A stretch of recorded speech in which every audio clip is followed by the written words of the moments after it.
好，来乡亲啊，继续来看这个网络顶有一个无徛名的卖酱业，讲这个赖清德过去捌帮性侵犯召开着记者会，要求国家赔偿。代志的头尾就是当时有两个少年家，一个姓柯，一个姓池，两个人驶车出去，拄到警方临检无停车，警方就开枪断车链。煞断到坐伫副驾驶座的姓柯的少年呢，害伊下半身瘫痪。当时2008年，赖清德做立委，就陪同这个姓柯的少年的家属开记者会，讲警方开枪无适当，要求国家赔偿。尾驶车迄个姓池的少年呢，互发现有共吞打一个查囡仔，搁共杀害。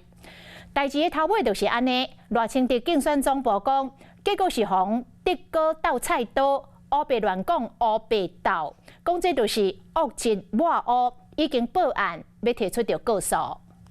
我的孩子被你们起源打伤，难道这个都是应该的吗？家属艰苦发声，爱警察刑起一个后生。这是2008年姓柯的少年仔的妈妈召开记者会，因为后生含19岁姓池的朋友出去，拄到警察临检，甲人拒绝，警察就该开枪，说不幸断掉坐在副驾驶座椅，会下半身半碎。下辈子可以说整个都没有了都完蛋了。